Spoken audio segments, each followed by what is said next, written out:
Done like compression items because my specific illness, I have to wear a lot of compression because I have like blood pooling and I have really low blood pressure, so I have to get like the blood flowing. So I have done items like that that are specific for not just disabled people, but more so for people with similar illnesses, because I didn't even mean to really start the fashion brand. I really just thought it was like a way to express myself, and people really took to my story and were like, hey, are you gonna use disabled models? Because I really like that you're a disabled designer, or things like that.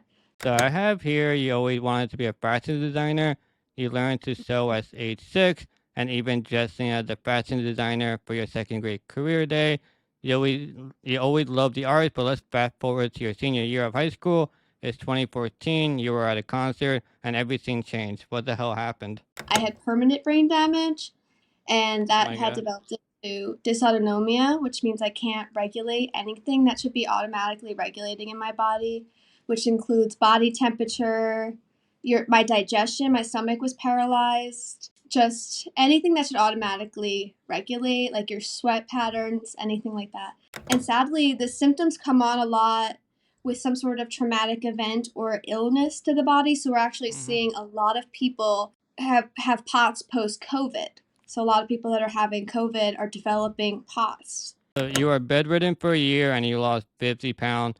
Were you thinking about your future and ideas, or were you just trying to survive? I just know that I grew up with very bad joint pain and full body, like skin pain. It feels like needles all over my body at all times, as well as like an arthritic, cold, like bone pain. I mean, now I work closely with a lot of people that have visible illness like Down syndrome, cerebral palsy, things like that, and I try to have models with visible illnesses. And You were sick, but you got your shit together.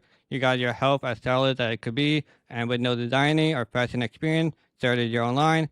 How do you go from your bedroom to being part of the New York Fashion Week on top of a roof in Soho? that's not what I named it. It's called Heroes because we're all our own heroes and we all actively save ourselves. So I did receive a lot of backlash, not specifically at the phrase disability is not a dirty word. It was more so directed at my choice to put a person with Down syndrome in a t shirt and sweatpants and sneakers on the New York Fashion Week runway. I just noticed that you like to celebrate and empower people. I feel like it's a subtle way of you wanting to be celebrated, so I will celebrate you. I am pretty sure everyone listening and watching think you're a badass designer and go getter with a big heart. I see you and definitely deserve to be celebrated. Hello, welcome to my podcast, Too Much One Joe Stooch. I am Joe Stooch, and I'll be giving a mic to Jacqueline. Jacqueline is the mayor of her own city with her own inclusive fashion line called Jacqueline City Apparel. You can find her at the New York Fashion Week One to watch, as well in British Vogue, Cosmo, and Glamour. Clearly articles for me. All of this success was not easy as she went from bedrest to a huge fashion designer appearing in New York and future runways. Let's start off with how ugly disabled clothing is. Yeah, that's something that's definitely a real problem, especially adaptive clothing. It definitely wasn't my focus in the beginning. I was more focused on just making fashion approachable to everyone. And with that became disability because of my personal struggles with invisible illness and just meeting people along the way that were inspired by someone with a disability being so open about it, because a lot of people choose to hide it if they have an invisible illness and not really speak about it. And I'd like to make those private struggles really public because I think it's nothing to be ashamed about. So with that came transforming and telling my story through the clothes and welcoming all kinds of people into the brand, including people with visible disability, because I feel like there's not enough, even models with visible disabilities, never mind like clothing that's specifically made for disabled people. We're not even seeing disabled people in the media. Yeah, I know like Tommy Hilfiger had their own line, but it looks so awful that like I don't even know like anyone that would even want to wear. Plus, it's also very expensive. Like yours is really affordable. Yes, I try to be. Everything's under $75, and the new women's line is 50 and under, which is amazing. I definitely in the future want to do more. I've done like compression items because my specific illness, I have to wear a lot of compression because I have like blood pooling and I have really low blood pressure, so I have to get like the blood flowing. So I have done items like that that are specific for not just disabled people, but more so for people with similar illnesses. But I do want to get into making specific garments. It's just that there are so many different disabilities and so many people have different needs that it's hard to make to accommodate to so many different Hmm. illnesses. But I hope in the future to do things, especially in accessories. I think there's a lot of ugly disabled accessories as well, Hell like yeah. ugly canes. There's like only like the old lady canes that are either silver or leopard. Like there's no other option for and I was a wheelchair user for years and I was like, how do I make this look cute? Like it's just like a black and gray wheelchair like everybody else's. Like, Yeah. does this come in pink? Like it just didn't. And I hope to move towards that in the future to be able to make it cuter. And it because I think it's a very forgotten group of people, and it's such a large group of people that identify as disabled or have some sort of invisible illness that really do need to find cuter options. Yeah, I know. There's like two problems that you came across. Is that one, most people, the most designer are not disabled at all, so they're just kind of like winging it, I guess. So they don't really have any personal. They don't know what they're doing. And then the other thing is that they kind of do cost to like you mentioned, like it's only white or like a really ugly black, and it's like Yeah. it's only up to disabled people to actually start their own business, which I think it's hard for a lot of disabled people because they're dealing with their own shit already. So like, oh, they can't just start a whole business and like get it going and it costs. But I want to talk to you about cost because you mentioned your clothing is cheaper. So like, how do you get your clothes to be cheaper versus another company that has like can produce thousands of shirts for lower cost versus you, whereas you're a much smaller fashion designer. So my biggest focus is making comfortable clothing because I myself have a lot of sensory issues. So that was definitely going towards more like organic fabrics, a lot of spandex so it's stretchy so I feel like I can move in it. I hate itchy things. I hate like things that feel like paper on me. Like I'm cringing. But yeah, so I have like a pain disease on my skin. So I definitely had to find fabrics that were affordable but also adaptable and comfortable. I'm not sure why people have. I think that a lot of companies just like to make a really large profit. If I'm being honest and really think about it, I it think they're doing like 5 times the cost, or like they're doing 6 times. Like they're making these garments that are probably take like $20 to make, right? Like a Gucci shirt, and then they're selling it for $200. So that's not what I'm doing. I'm trying to just make a very small profit and really build more of a community rather than just be around for like a monetary gain or any sort of fame or anything like that or notoriety.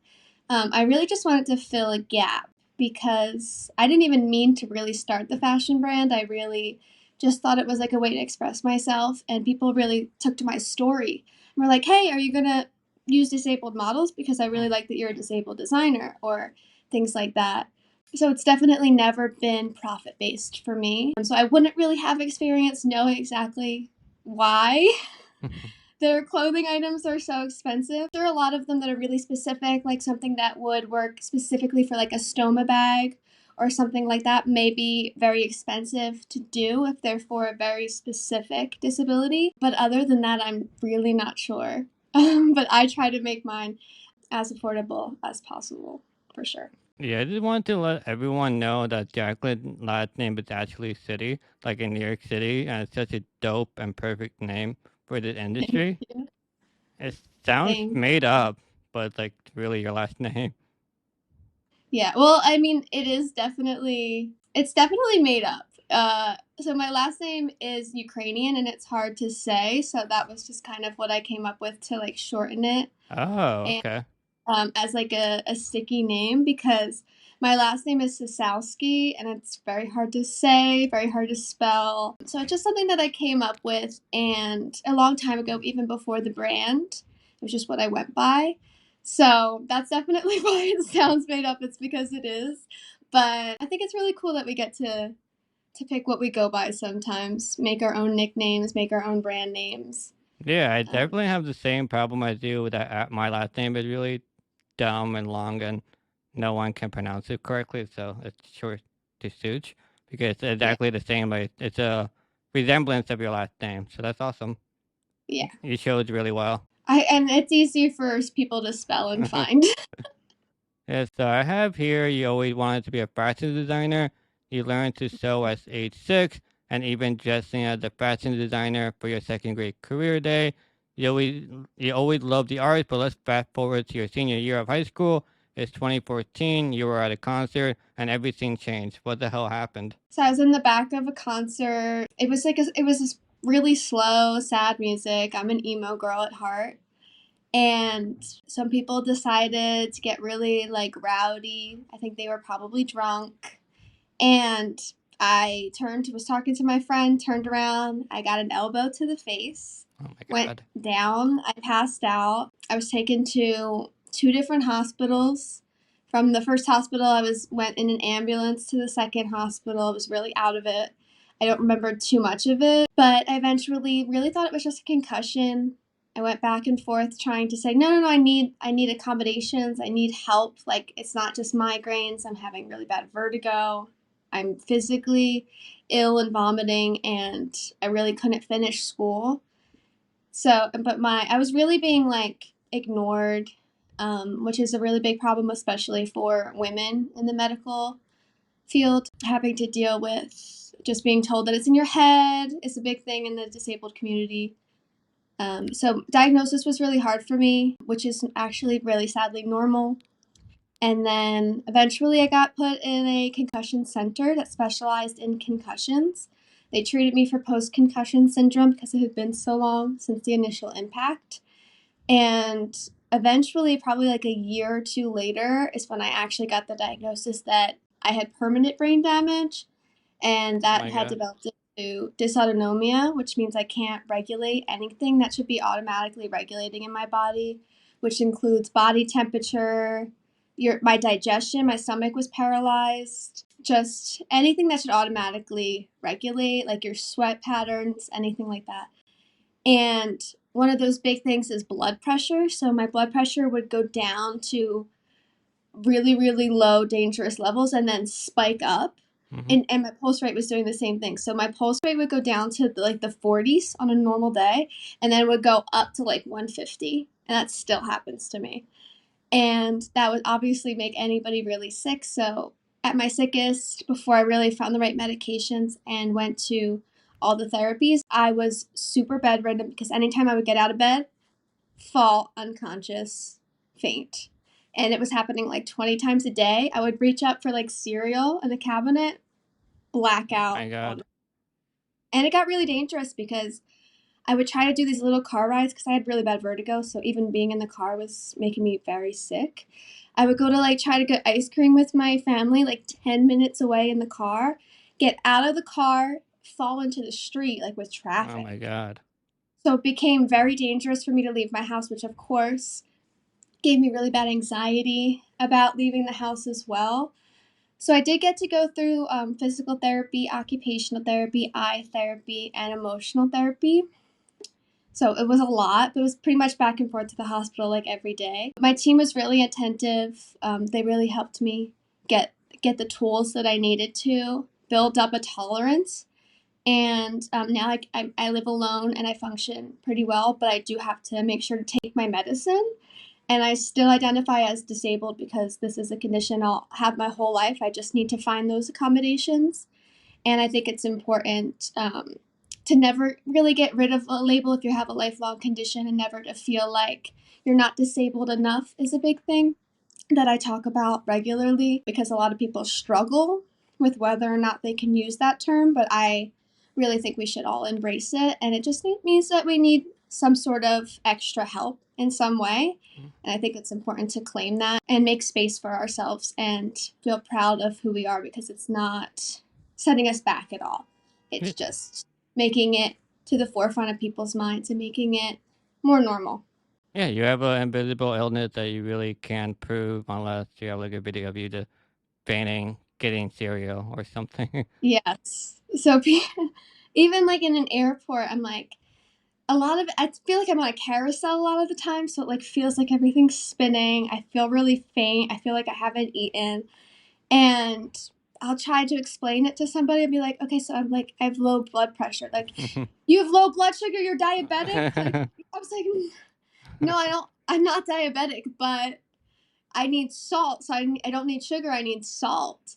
And I think it's just important to take the time to educate people, especially because there's so many different disabilities and everybody needs different accommodations. And I'm all for a very individualistic approach to disability. So it makes me really upset when I see a lot of the disability training just be centered around wheelchair users, and that's about it. Yeah, I just want to let everyone know that she is diagnosed with the disease POTS, dysautonomia, as well as heart disease and PTSD. So her nervous system is basically going haywire, and she's unable to regulate on its own without medicine. And she mentioned that if she doesn't take her medicine, then I guess your whole day is off the charts. Oh, yeah, for sure. I mean, I've never not taken my medicine, but I have really good days and still really bad days. Yeah. So I the mean, spikes still happen. yeah, I may interview many others with POTS, and I'm very well aware of what it can cause and how brutal it can be. Like it's Mm-hmm. so brutal to watch. There's a Oh, it's documentary. crazy. Yeah, there's a documentary on POTS called Behind the Invisible that you should definitely check out. Maybe Yeah. because you already know about it, but I think it would be good for like your family to understand because like in the video, her name is Ashley Rippentrop and she does the tests and stuff. And like you can see how brutal it is to like just stand up and like survive basically. It's horrible, but POTS it's is really interesting because some people have very mundane symptoms. Like a lot of people that may just stand up too quickly, get a little dizzy, hmm and go on about their day and not really see any sort of setback. Those people can still have POTS, especially in young women. We see it a lot. But it can also be it can be very debilitating and it can leave you bedridden. So there's a very wide spectrum of those symptoms. And sadly, the symptoms come on a lot with some sort of traumatic event or illness to the body. So we're actually hmm seeing a lot of people have POTS post COVID. So a lot of people that are having COVID are developing POTS, which is really interesting correlation. yeah, I'm a I see it, and it's actually not a rare disease. I thought it was a rare disease, but it's actually more common. It's just not. It's just very hard to actually diagnose because you can't just. It's just a list of symptoms, but it could be many other things too. Yeah, and a lot of people only think of POTS as being like the blood pressure changes, Yeah. but POTS is a form of dysautonomia, so that can affect everything that your brain should regulate. So there could be a very wide range of symptoms. Like a lot of people have stomach issues or joint issues, which are all linked to POTS, and also even mast cell activation syndrome is linked to POTS, which is having allergies that you can't identify. Allergic to just allergic to living. Well, you're not allergic to awesomeness. Let's put it that way. So you are bedridden for a year and you lost 50 pounds. Were you thinking about your future and ideas, or were you just trying to survive? At that point, it was like the lowest point of my life. I really never saw it getting better.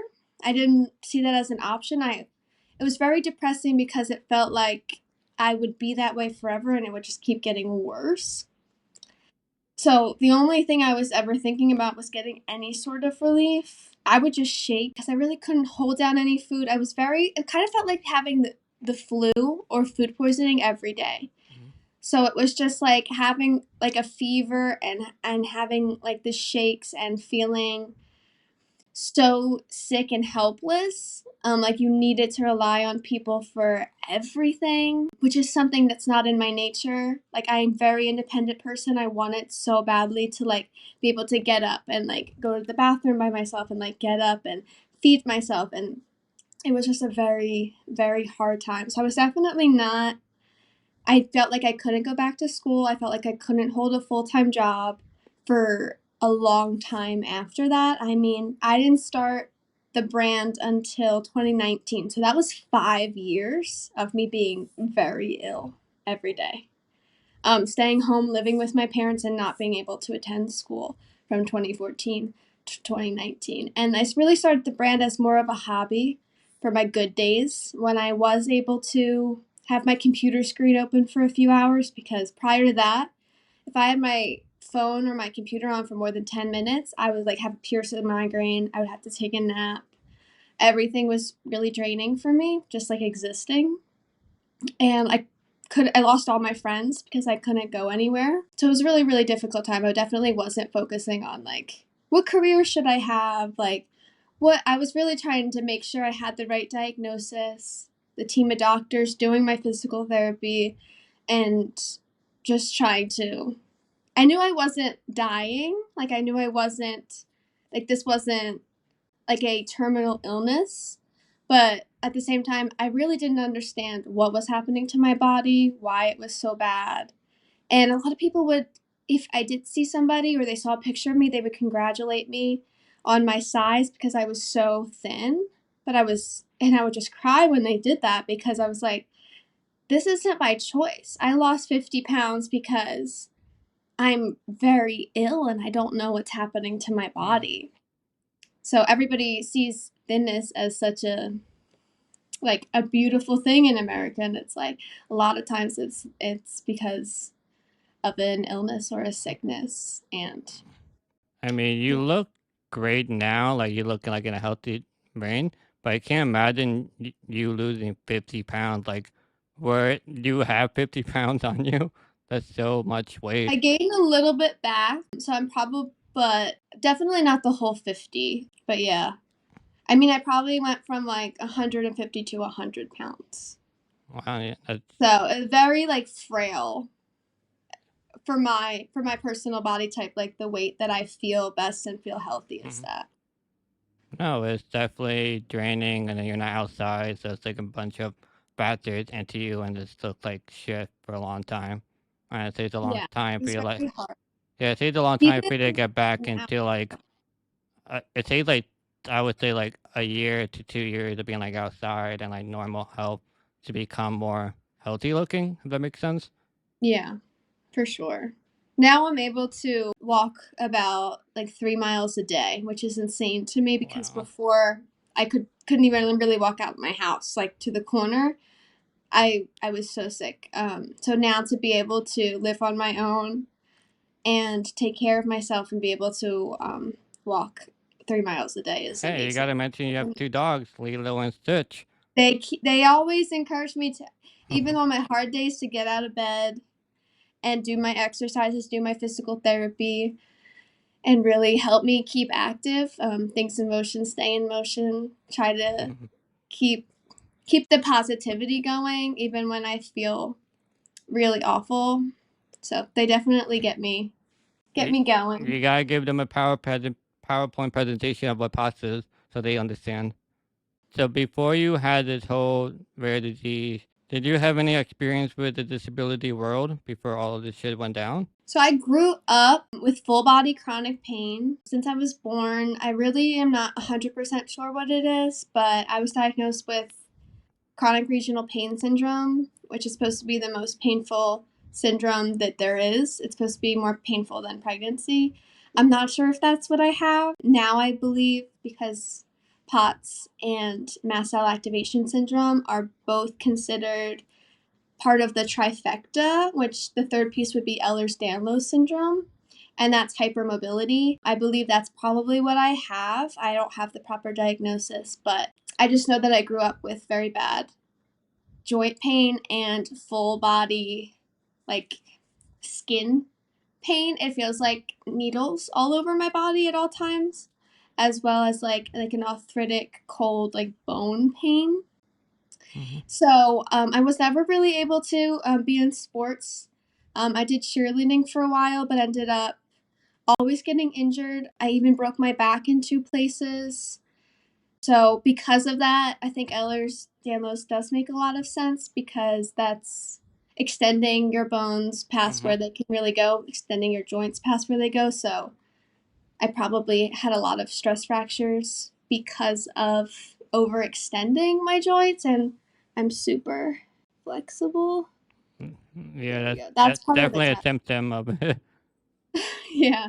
So I didn't really know much about the word disabled or who could claim it at the time, but I definitely had accommodations in place and didn't realize what accommodations were or why I was getting them.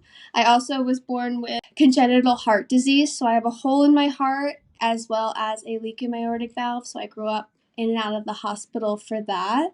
But they really didn't affect my quality of life too much, other than I couldn't really do like gym class. And then when I would get hurt, like when I broke my back. But in my immediate family, I do have a lot of autoimmune disease.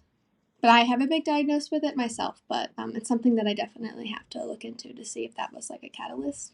Yeah. But yeah, mostly invisible illness. I mean, now I work closely with a lot of people that have visible illness like Down syndrome, cerebral palsy, things like that. And I try to have models with visible illnesses. And I just got to use a model that had a visible limb difference for I this collection, which was really interesting. I've been disabled my whole life, and so it's hard. But I was always like didn't like the disabled community, so it's hard to really say. But I want to say like the last, maybe it's just because I was more submerged now, but like the last 5 to 10 years seems to be like a huge increase in disability awareness and information being passed around.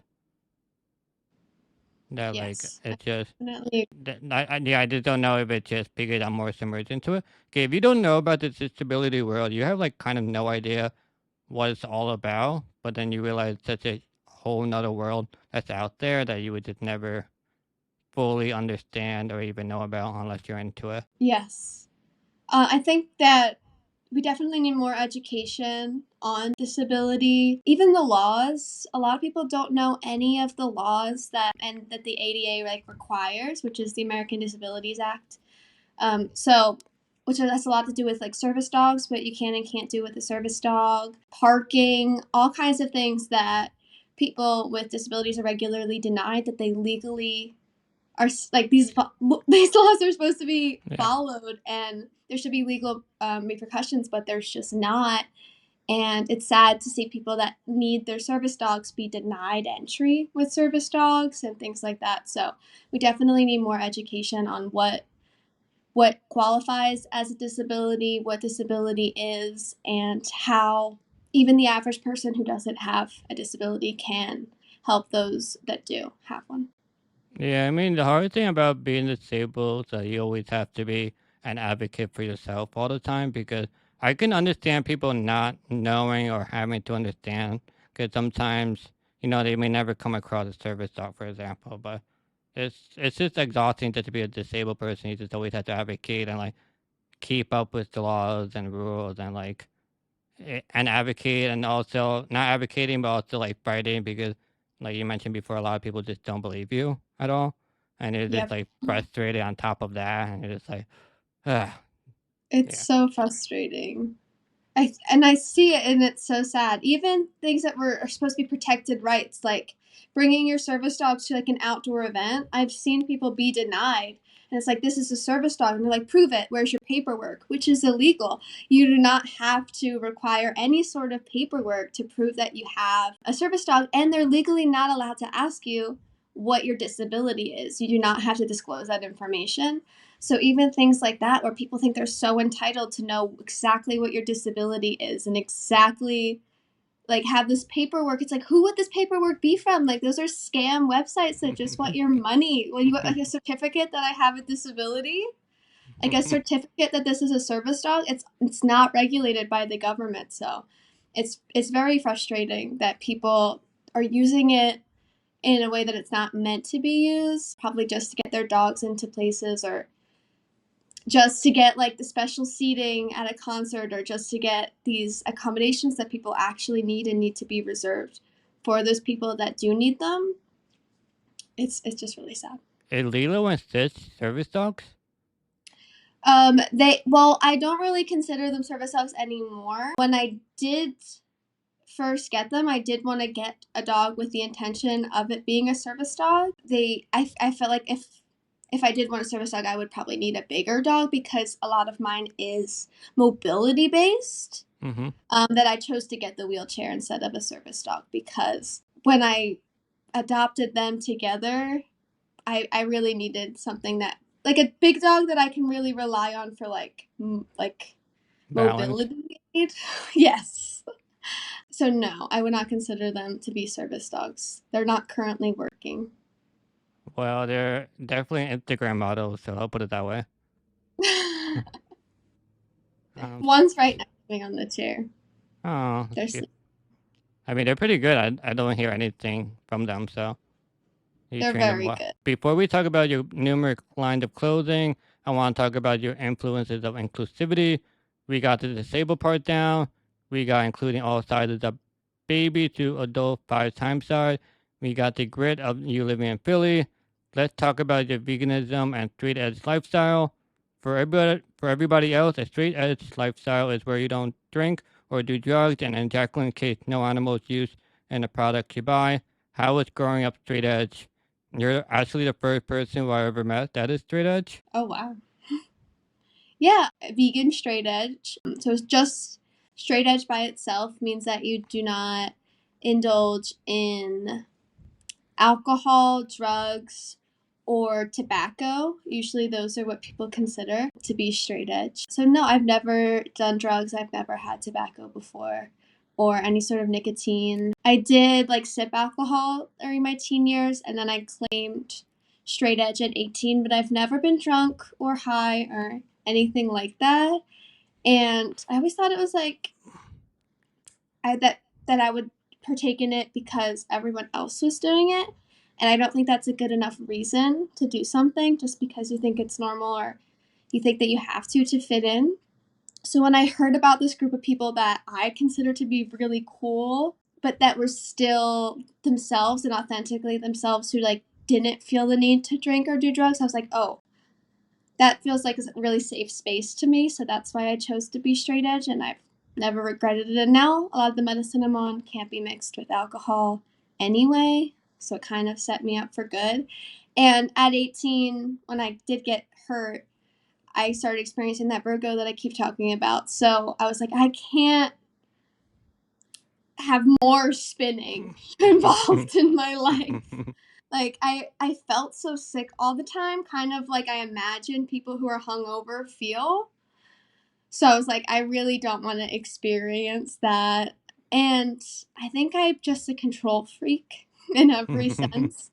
So the idea of not being able to fully be in charge of like my own decisions and have them be like authentic choices that I would make at any time, like a well thought out decision, kind of scares me. And I think that's definitely what keeps me straight edge, is because I've seen people make choices that they wouldn't necessarily make sober. And that kind of scares me because I just have like an existential crisis. Like, who am I? What choices would I make? Who would I be if I let like any sort of substance affect? And I wish, I know I'm super like uptight, I guess. So a lot of people tell me I should try it to like loosen up, but I just feel like this is just who I am and the most authentic part of me. And vegan just came. I always wanted to be vegetarian. Once I found out that people could be vegetarian in my teen years, I became pescatarian, then vegetarian. I thought vegan would be too hard because I like lived on like mac and cheese. But when I started to get really sick with my gastroparesis, one of the first things they tell you to cut out when your stomach's sick is dairy, because a lot of people are lactose intolerant. So the only thing left to cut out once you're vegetarian and dairy free is eggs. So I was like, I might as well cut that out just to see if I feel better because I was so sick. And I was really just eating like baby food, like the little applesauce packets and like Mm-hmm. toast and water was like my only diet for weeks on end. So I was like, I'm just gonna try some vegan foods, see if I can tolerate them. And I felt a lot better. Vegan, it's definitely not the cure all. A lot of people tell you it is. Like, your disability will go away if you go vegan. That's the biggest like load of crap ever. But I feel better on it because, and I think a lot of it has to do with my gastroparesis and my paralyzed stomach. So those meat and cheese and milk products would sit in my stomach for Yeah. days. And that's just not healthy, and that's not what our digestive tract was meant for. It's meant to work a lot faster than mine, and mine's keeping those foods in for days or weeks. It's just not healthy. So Like when you just say like straight edge, everyone always just think like, oh, something. But like when you listen to your story, it makes much more sense. It seems like you went to so much shit that you don't wanna.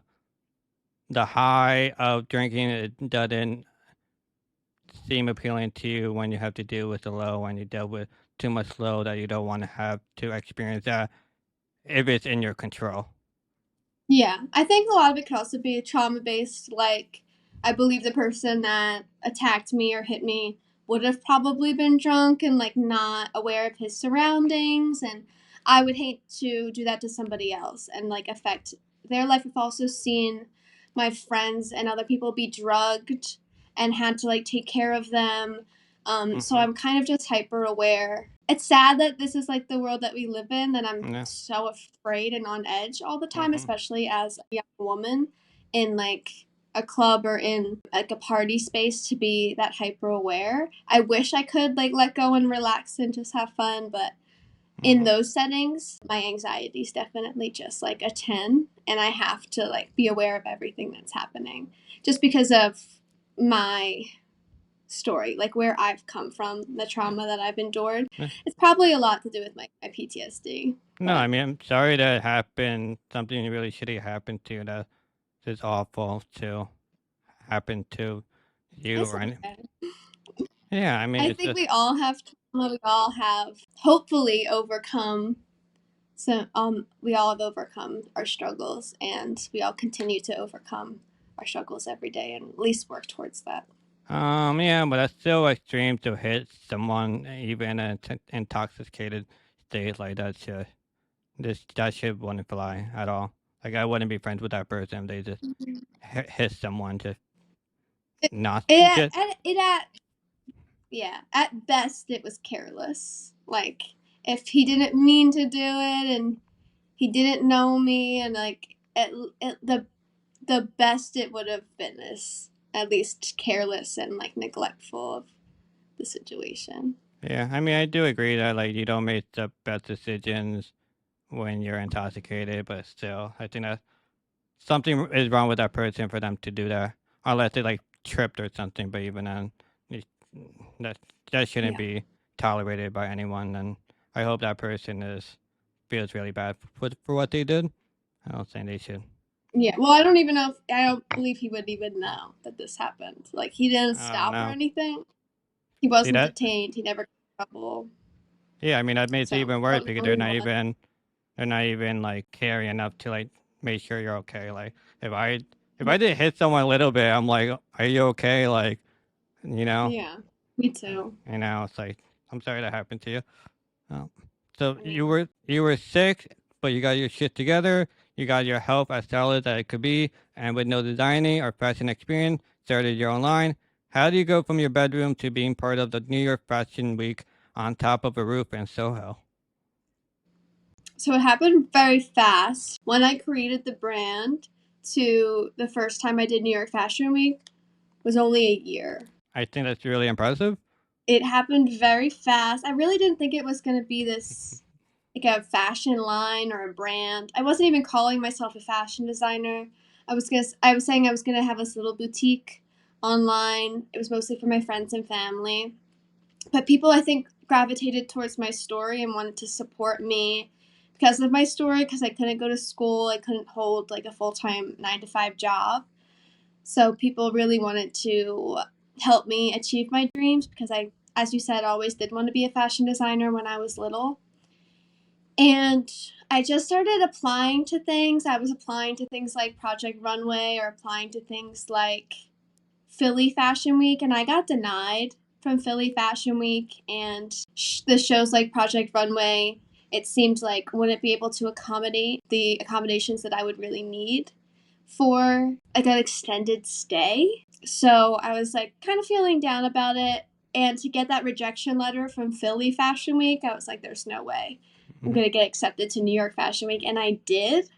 So sometimes you just gotta apply for things and just see if you can do it, just kind of put feelers out there. Because I got to do New York Fashion Week, and it took a few interviews, and then I just started designing the collection.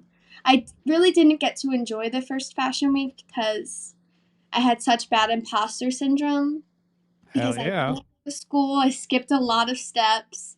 I felt like everyone was going to see my pieces and just make fun of them. And like it was going to end up in this tabloid, like worst dressed, Oh no. worst Fashion Week show ever. So when I got home from the first Fashion Week, even just back to my hotel, I cried the whole night. I couldn't sleep because I was like No. physically so sick over the fact that it was like people are going to like look at my stitching and know that it's not like a professional stitch. They're gonna see that there's like a piece of thread hanging off of it, and I'm just so afraid that people were gonna make fun of me. But it was so well received, and everyone has been so nice that I was starting to feel better. So when I did do it the second time, which actually this would have been February 2020, right before the pandemic, so I was able to have a normal show. So when I did return the next year, we Yeah, did an I outdoor. think that one was called the Lover Tarot card.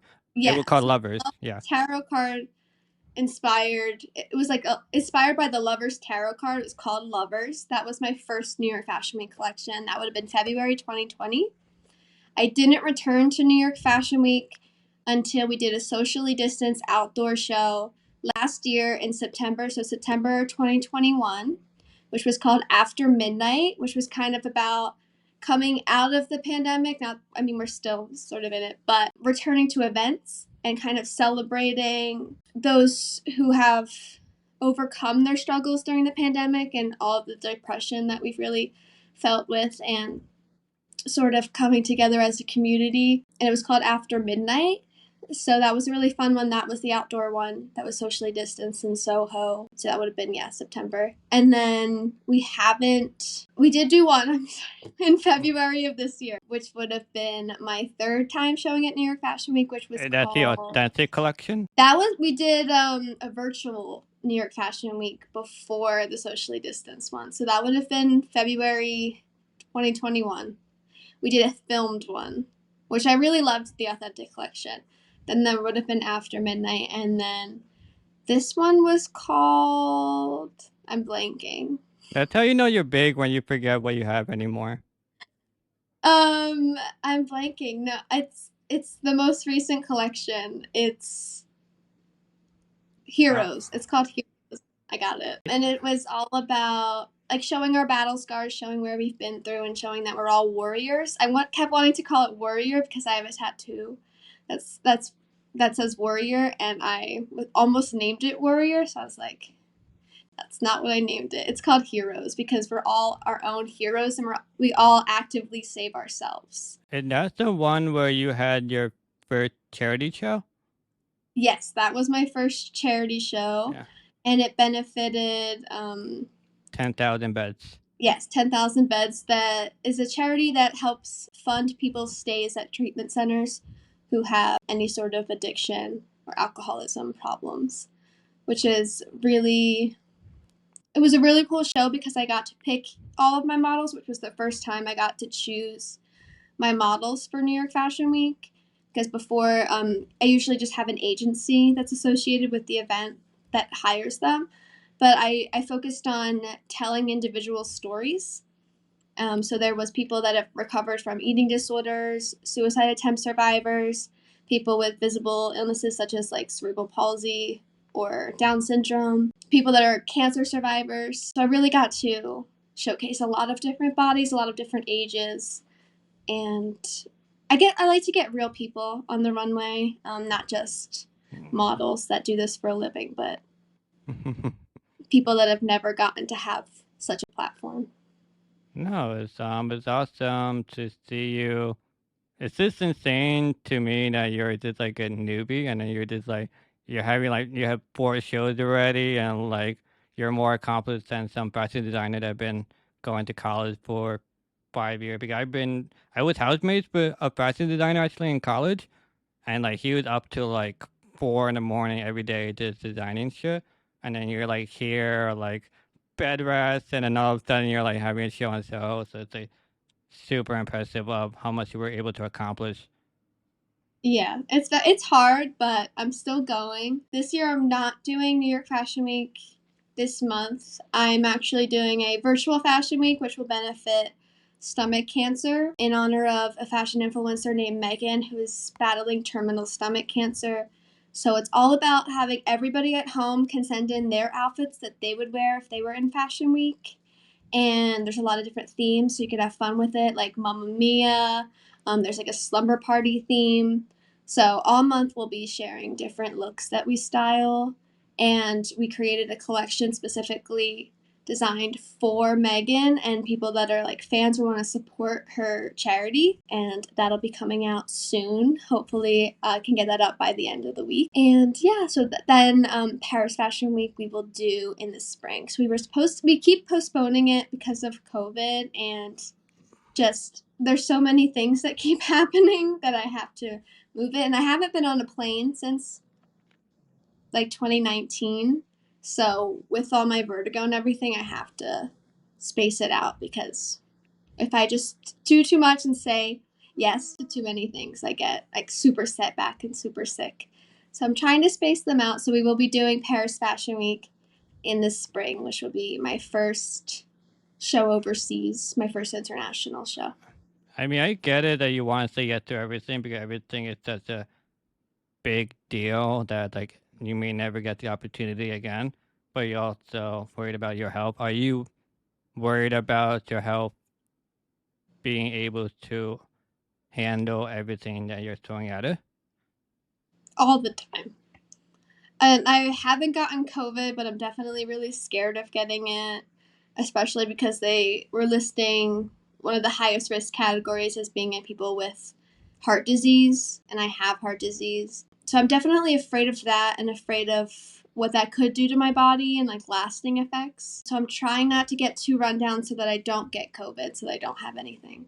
Yeah, I got Like, it. I got it twice. I'm So always scared. I'm always scared. I'm so scared of no, I mean it's totally understandable. I got it twice actually, and one I got it from my mom, and she's been really careful. So it's like, what the hell? So I don't talk to my mom anymore. what? No, I was being sarcastic. No, it's just like you're trying so hard, and it's like I shit know. happens. But I feel like I at least yeah. had it and I just keep getting I mean, scared. you could be really lucky and not get it. Like I don't. I Uh, hope so. I'm crossing my fingers. so let's go. You have a teacher that says disability is not a bad word. You seem to have received a lot of backlash of the phrase, but also being a teacher, even though your other outfits include a teacher.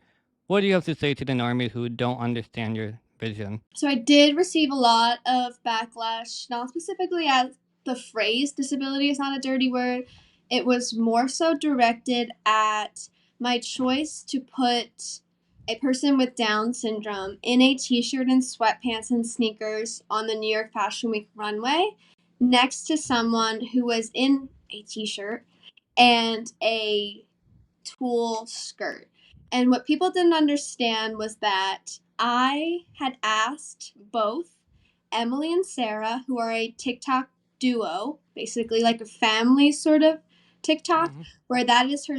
Emily is a young girl. She's only 16. She was 15 at this time. She's a teenager who has this account run by her sister, who's her caretaker, and her name is Sarah, and Sarah's my age, and which is I believe Sarah's 25, and Sarah doesn't force Emily to be on this this TikTok. Emily really loves to be in front of the camera. She's like an attention hog in the best way. She like wants to be famous. She wants to have like a TV show. She's the literal like a like sunshine of a person. And Sarah encourages that. So Emily's always part of the bits. She's always in on the jokes, or it's like little pranks and things. It's a very, very easy, lighthearted TikTok. And I Yeah. chose both of them separately, asked both of them to model separately because Sarah is very actively talks about overcoming an eating disorder, overcoming and suicide attempts. Wow. So I wanted to showcase her story as well. Also, being a caretaker so young and devoting her life to her sister, something I find really inspirational as well, because she raised her from when she was a teenager. And Emily, of course, being so positive and educating people on Down syndrome and still continuing her schooling. She's like so smart and amazing and really proving a lot of people perceptions about Down syndrome wrong, which is amazing. So I wanted to have them both showcased because of that. But with Emily and her conditions, even outside of Down syndrome, she has a skin condition and just like different mental conditions, right? So she has a lot of accommodations she needs even outside of Down syndrome. And I came in with that in mind. And I said, look, I put real people on my runway. I want to tell your story authentically. Here's like a room full of different clothes that you can choose from. You tell me as long as you pick one item that's from the collection that you're going to walk down with, I'm cool with that. And that was my goal, was just to make sure she was happy, that she wanted to walk down. If she at least even one time was like, I don't want to do it, I'm scared, I don't like this, I would have been like, cool, we'll step away from it, you don't have to do it. But Emily picked out a t-shirt. She thought that that was the coolest phrase. She was like, look, everybody, disabled is not a dirty word. I tell you guys all the time. And she was laughing. She was so excited. She's like, it's purple. And Sarah was excited. Sarah let me design her whole outfit without sight unseen because she didn't have any sensory issues. And then Emily picked out, what did she pick out? She picked out all these accessories, right? Like a sword and because it was called Heroes, so a lot of it was like warrior-esque, and a shield, and she was going to wear like certain shoes and pants and stuff. And when the day came, she wanted to wear her sweatpants and she wanted to wear her regular sneakers, and I said, that's fine. Completely fine with me. That's what she felt most comfortable in. And she said, I want to walk with Sarah. And Sarah was in her regular outfit that I had already designed for her. So it was a t-shirt and a tulle skirt that really told what I believe to be her story. So it was like very stained blood, like as if a princess had gone to battle. So if you looked up really close, there was like swords sewn into it, little shields sewn into it, little blood stains. But from far away, it looked like just a princess dress.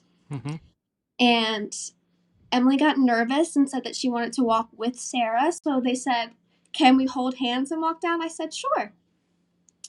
No problem. Emily had the t-shirt on from my line. That was my only thing. I was like, as long as both of you are wearing something from the line, just walk down. That's the goal. And I was so surprised when we got so much hate for that. Because to me, it was just a sister moment of two people that are so bonded. And I love that we can celebrate that. I think that's amazing that she wanted to walk with her sister. And for people to be so focused on, they thought that I was using Emily and her Down syndrome as tokenism. And that's kind of what they took that as. And that was never obviously my intention, which is so obvious to me, but I guess not to other people. And then Sarah was receiving hate saying that she was only using Emily to get onto New York Fashion Week, which I know is not the case because I loved both of their stories and I asked both of them to model and they were going to walk separately. So I was very, very, very surprised, and even seeing Sarah's comments on the daily, she gets messages like that. Like, you're just using your sister. you're just there for the clout. It's like you don't get to see what's behind closed doors for a disability. You don't get to see what a caretaker does and how she devotes her life to Emily. And she loves that. She loves being there for her every day. She loves that they spend so much time together. She never complains about it. And being a caretaker is such a beautiful thing, and it's a beautiful relationship if you like let it be and if it's a healthy one. So it's just it was very frustrating, and it still confuses me, but I'm glad enough people understood the message and understood what we were going for to ignore the fact that she was in sweatpants because she has sensory skin issues, which is the big thing why she wanted to wear her sneakers and her sweatpants, which is I'm fine because I sell sweatpants. I mean, I saw the photo and I saw the shirt. I just assumed that the outfit was just all you. Actually, I did not think We sell otherwise. gray sweatpants, so I was like, that's fine. She can wear gray sweatpants. We sell sweatpants, like we sell t-shirts, and but the thing is, we did have options for her that were skirts and dresses Hmm. and shields, and what she wanted to wear was a t-shirt, and there were a million other designs that had t-shirts. Sarah was standing next to her in a t-shirt, but nobody said anything about that. And I was like, what? They're like, you could have at least brushed your hair. You could have at least tied her shoes. I'm like, she has. It's like dealing with somebody who has autism. It's very, very similar. It's the way that Emily acts. And if somebody goes, or like if you ever experience dealing with somebody who's like a child that has like temper tantrums or something, if you set them off, it's hard to get them to do anything. Hmm. So the best way to accommodate somebody with sensory issues is to make sure that they don't go into that sensory overload. Hmm. So if that's going to affect her sensory wise, to put her in clothes that she's uncomfortable with, of course I'm going to avoid that. It's just common sense to me. So I'm like, okay, let's make this as easy on her as a transition as possible, because I just want to showcase her and her story and have real people with real issues, including sensory issues, on the runway. I don't know. It gets me heated because I'm like still trying to understand why everyone assumes so bad of people. Like they assume that we're using Emily, or they assume that this is tokenism, when I'm trying so hard to be the opposite of tokenism and not just throw people in because they have disabilities, but highlight the disabilities and their stories and how they got there and like how they're overcoming any struggles that they may have. But they don't want to see the good sometimes. I just noticed that you like to celebrate and empower people. I feel like it's a subtle way of you wanting to be celebrated, so I will celebrate you.